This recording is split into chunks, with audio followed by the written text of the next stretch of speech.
what a special treat to gather at Rocket, all because of Fragile X. We know each other because of Fragile X syndrome. Yeah, we've known each other for years.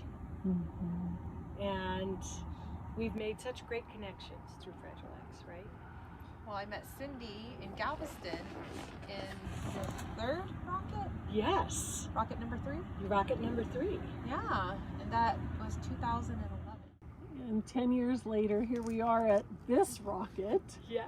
And gathered with green lights in illuminating for Fragile X awareness and World Fragile X Day. Yeah, so in so many ways, the lights of illumination that we're sitting with, Rocket, even our gathering, they're like symbols of all of the richness that's available kind of in this special community. And so, you know, people in the Fragile X community, they need to find connection, they need to find hope, and the you know, Rocket is kind of a symbol of that.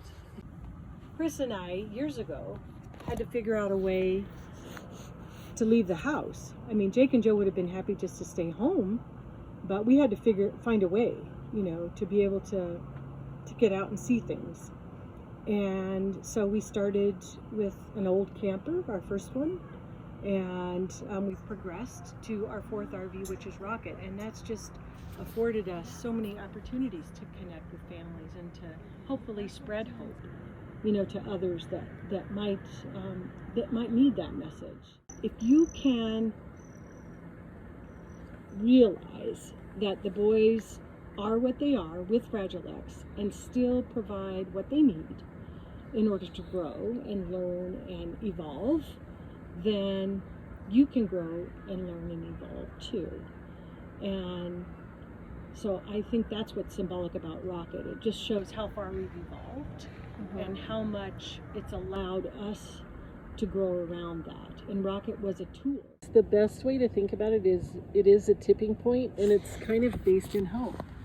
That when, you know, because Fragile X can be challenging, it can be bigger than challenging, it can be so hard that it can be limiting, but it shouldn't be, and it doesn't have to be.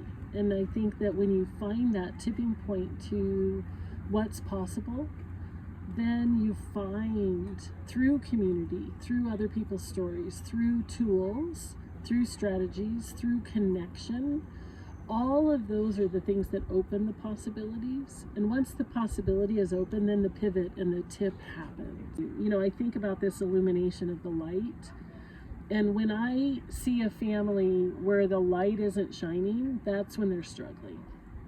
And when the light lights up, that's when that pivot and tip happens, is they find their light and they find their hope, and they find that through all of the stories and strategies and support network and organizations, from the National Fragile X Foundation to DFX to FRAXA to whoever it is.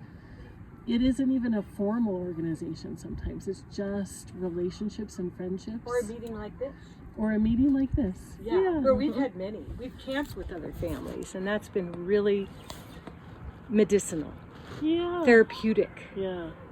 And we've been able to commune together and just talk. It really doesn't have to be solving problems. It can just be expressing, you know, like we've done with you, Summer. The Me Too. Yeah. And seeing what the journey is of another family and saying, oh, well, they've achieved that, we can too. There's a lot to share. Yeah. There's a lot to share. And hope is something that we can all share. I think through reflecting our light onto others, right? To give that light of hope or the light of experience or perspective to them, and hope that they can make that light grow within themselves. Oh, I love how you said that. I think too, I've heard you say before, Summer, something about how, you know, the hardship is real, but what you want to share with people is the positivities. Yes. I want to attract positive energy into my circle because it helps me have the hope that everything's going to be okay.